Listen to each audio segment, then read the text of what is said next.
Mga kababayan, ang Pangulo ng Republika ng Pilipinas, Ferdinand R. Marcos Jr.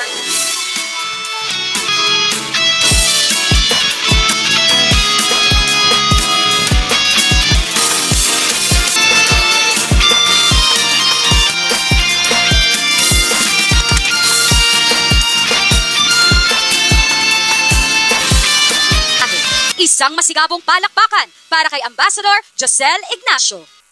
Sa ngalan po ng ating ipinagmamalaki, matatag at nagkakaisang pamayanan ng mga kababayang Pilipino sa Delhi at sa bawat sulok ng India, 10 ng kani-kanilang mga pamilya, mabuhay at maligayang pagdating po, mahal na Pangulong Marcos. And on behalf of their Indian family members, on the family members of our countrymen and our Indian guests, Bharat May Apaka Swagat Hai.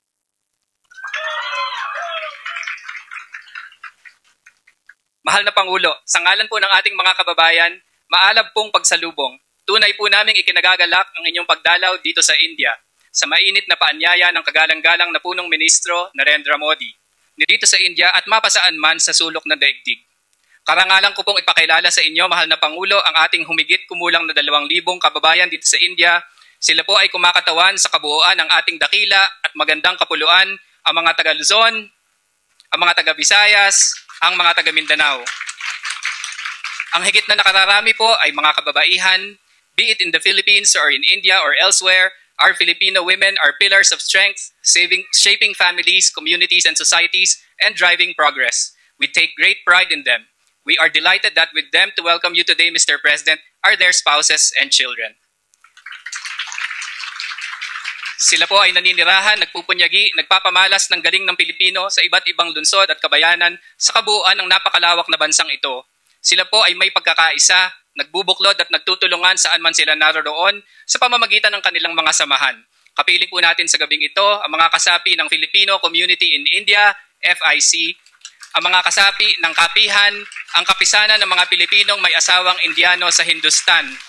At hindi man po natin makakapiling ngayong gabi, tiyak po na nakatunton sa ating live stream ang ating mga kababayan sa Kolkata, sa silangang bahagi ng India, sa pangunguna ng samahang Northeast and Eastern Shining Community Association of Filipinos in India at iba-iba pang Filipino community organizations sa Goa, Mumbai, Bengaluru, Ahmedabad, Kochi at iba pa. Nabibilang din po sa ating community ay mga professional na nasa larangan ng IT, engineering, marine, agriculture, textiles at marami pa, maging sa akademya, maging sa think tanks. Kinakatawan po nila ang galing na naaayon sa mga pandaigdigang pamantayan. Sa ganang ito, ipinagmamalaki po natin na Pilipino ang punong kinatawan ng World Health Organization dito sa India, si Dr. Rodrigo Ofrin. Siya po ang representative ng WHO dito sa India. Ikinatutuwa din po natin na kinikilala sa India ang husay ng ating mga Pilipinong chef, tulad ni Chef August Cabrera, na 20 taon na ang nakalipas ang unang nagpabantog ng Japanese cuisine dito sa New Delhi at ginagamit ang kanyang husay upang ipakilala ang lutuing Pilipino. Mahal na Pangulo, makatitiyak po kayo na lahat ng kababayang Pilipino dito sa India ay lubos na tinutugunan ang panawagan ninyo at ng ating pamahalaan na itaguyod ang isang bagong Pilipinas. Kanila pong isinasabuhay ang ating adhikain at panata, iniaambag ang sipag at galing at inuukol ito sa ikabubuti hindi lamang ng kanilang pamilya, kundi ng buong bansa at ng sambayanan. Ang ating pong community ay lubos na ipinagmamalaki ang patuloy na pagsulong ng ating bansa tungo sa kaunlaran at kapayapaan sa ilalim ng inyong pamumuno. Pinapahalagahan po nila ang inyong mga naisakatuparan na at maging ang inyong malinaw na pagkilala sa marami pang nararapat na gawin at inyong matibay na pagpapasya upang mapunuan at maisaayos sa mga ito tulad ng inyong binigyang diin sa inyong nakalipas na sona. Sa inyo pong pagdating bilang kinatawan ng ating masigla at pasulong na republika, ang ating mga kababayan ay nananalig na ang inyong pamamalagi, mga pakikipagpulong, mga lalagdaang kasunduan at mga takdang gawain dito sa India ay magbubunga ng mayabong. Makakaasa po kayo na ang inyong mga simulain at mga makakamit sa mga susunod na araw dito sa India ay hindi po magtatapos sa inyong paglisan.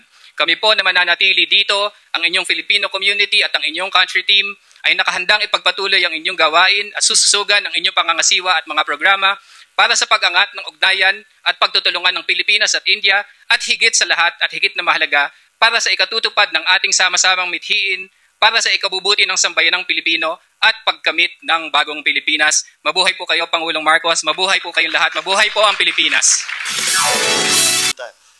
At pasalamatan natin yung mga performer natin. Ang galing-galing ng talaga naman lagi tayong nagpapasikat basta sa kantahan at saka sa sayawan. Pero dito sa India, kinukumpetensya nyo yata yung Bollywood. Marami na kayong natutunan. Magandang gabi po sa inyong lahat at nandito po kami upang tanggapin ang naging imbitasyon ni Prime Minister Modi para makabisita kami rito. At kasama ko po, ito na yata ang pinakamarami na cabinet secretary na nakasama ko sa biyahe sa abroad.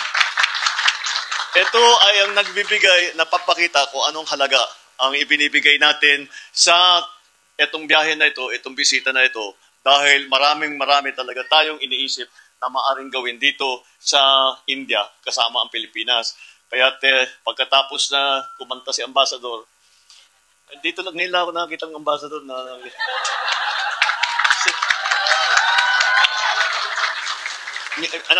karaoke diplomacy. Yung bagay na bagay yan sa atin mga Pilipino. Kaya nung pag-upo niya, sinabi ko sa kanya, pagkatapos nitong trip namin dito, magkakaroon kayo sa embassy ng napakaraming trabaho. Papakilala ko sa inyo lahat ng ating mga sekretary, mga kalihim ng iba't ibang departamento ng ating pamahalaan. Andyan po si Finance Secretary Ralph Recto. Andyan din po si Agriculture Secretary Francis Kiko Laurel. Ang National Defense Secretary Gibo Chudoro. Ang ating Health Secretary, Secretary Ted Herbosa. Ang Secretary natin sa Department of Trade and Industry, Secretary Chris Roque. Pati local government, sinama na namin. Nandito yung kalihim ng DILG, Secretary Danvic Remulla. At dahil talagang nais natin na paparami ang bisita galing sa India na pupunta Pilipinas, and of course the other way around, the Filipinos will come to India. Nandito rin po ang ating Tourism Secretary, Secretary Cristina Frasco.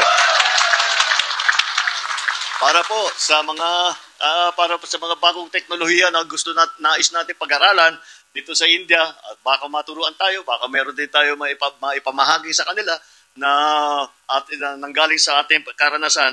Andito po ang Department of Science and Technology Secretary Renato Solidum. Ito po ang isa pang napakahalagang bagay sa panahong ito dahil ngayon digital age na kung tawagin, at ang India ay marami talagang nagawa. At saka leading sila sa teknolohiya at saka masistema ng mga digital. Kaya sinama din po natin ang ating DICT Secretary Henry Aguda.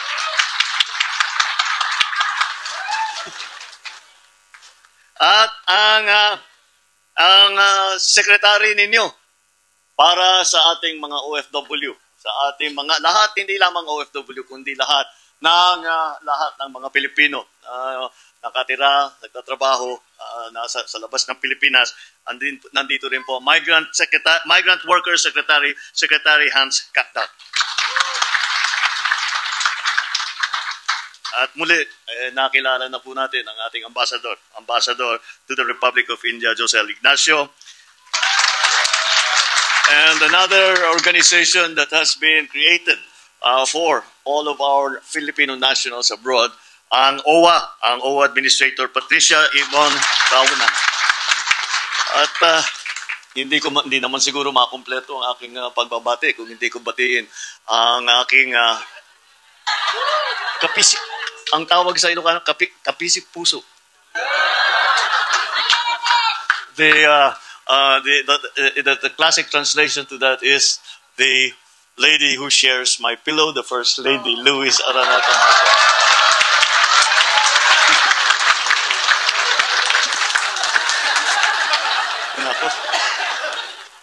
Delikado ako mamaya, hindi ako nakakuha sa tingin. Lahat ng aking kasama sa pamahalaan, siyempre ang aking minamahal na kababayan na nandito sa India, maraming salamat sa inyong pagdating. Magandang gabi sa inyong lahat. We are now here to undertake a state visit on the very cordial invitation of Prime Minister Narendra Modi. And also, we are celebrating the 75th anniversary of our diplomatic relations with India. For 7.5 decades, we have had excellent relations with India.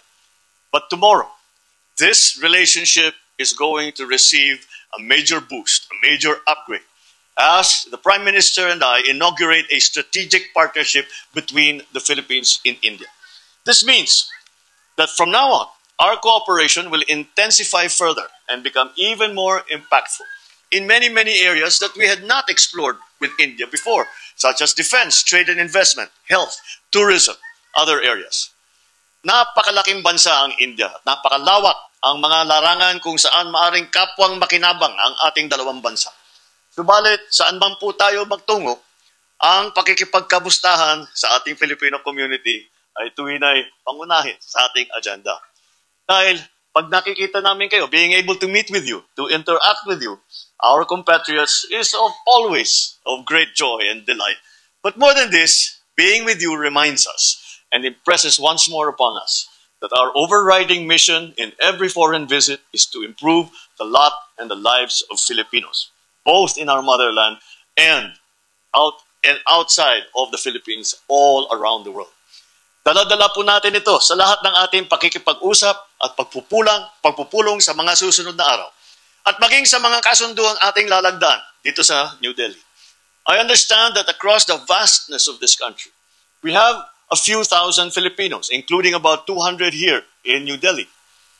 The vast majority of our Filipino community in India, I am told, are Filipino women married to Indian nationals. Your presence here with your husband and your children is an illustration of the strong foundational place of the family in our respective societies.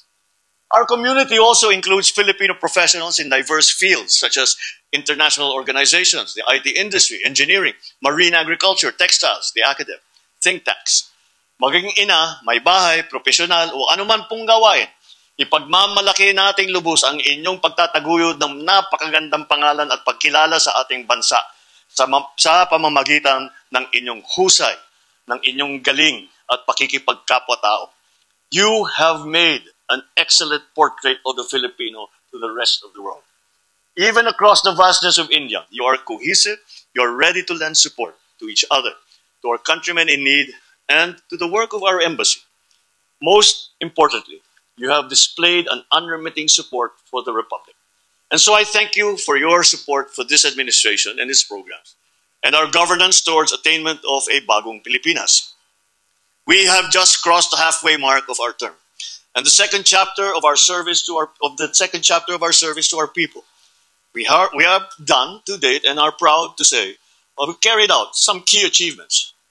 Notwithstanding remaining challenges, our economy continues to be in ascendance. Data bears this out. Our beloved Philippines is one of the fastest growing economies in Asia. In the first quarter, we grew 5.4%. We're working towards attaining 6% for this entire year, 2025. We continue to pay attention to raising the quality of our infrastructure, and recently, we have expanded our rail networks, deploying additional rolling stock of MRT3. We launched the Pamilya Pass 1+3 program, as well as 50% discount for seniors, PWDs, and students. For your convenience and that of other OFWs who regularly travel to and from the Philippines, we continue to improve all our facilities, our NAIA terminals, as well as those of our regional airports, especially in popular tourist destinations. Now, there are OFW lounges for all of your comfort. We continue to pay attention to the challenges of small-scale enterprises and extend to them various assistance programs. We are focused on job and livelihood generation, working in concert with the private sector. Being in India, you will be pleased to know that we are ramping up our relations with this country, now the fourth largest economy in the world. In the coming days, our delegation will be engaging not only the government of Prime Minister Modi, but also India's biggest enterprises. We would like to see them invest more and generate more jobs back home.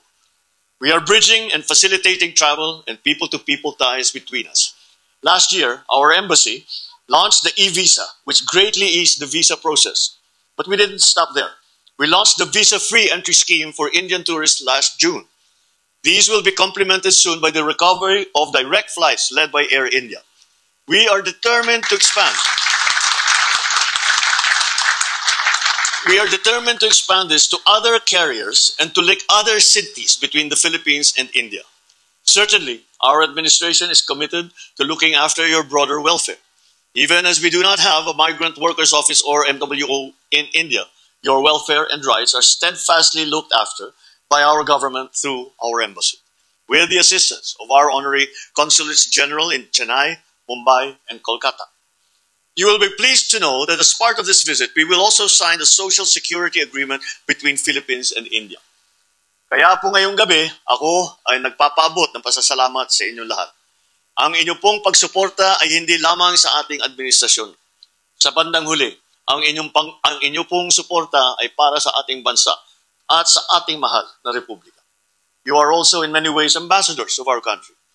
Let us be exemplars of the aspirations and the standards that we set for ourselves as Filipinos, marching under the banner of Bagong Pilipinas. Mabuhay po kayo. Nagpapasalamat po ang buong Pilipinas sa lahat ng inyong ginagawa. Magandang gabi po sa inyo. Mabuhay ang Pilipinas. Muli, ang Pangulo ng Republika ng Pilipinas, Ferdinand R. Marcos Jr. Mga kababayan, sa puntong ito, iwagayway ang inyong mga bandila at sabay-sabay nating awitin ang Ako ay Pilipino.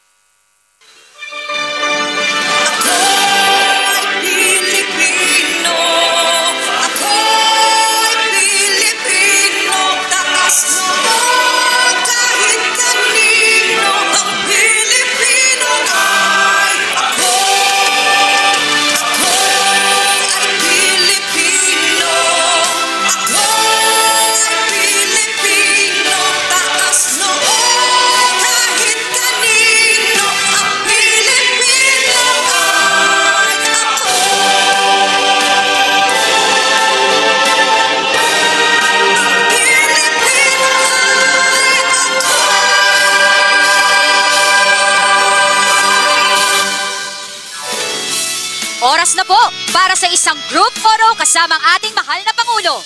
Itaas ang bandila at ilabas ang ngiti sa inyong mga mukha para sa ating mga overseas Filipino workers.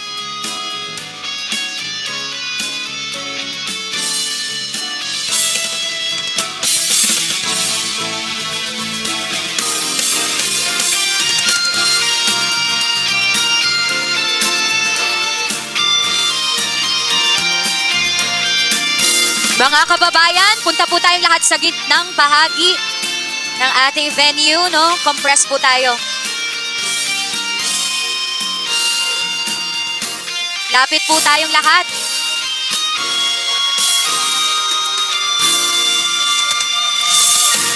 Muli, iwagayway po ang mga bandila at ilabas ang inyong mga ngiti, mga kababayan. Tingin po tayong lahat sa camera. At dito na po nagtatapos ang ating programa. Maraming salamat, mahal na Pangulong Ferdinand R. Marcos Jr. Maraming salamat sa ating mga bagong bayaning OFWs. Mabuhay ang bagong Pilipinas!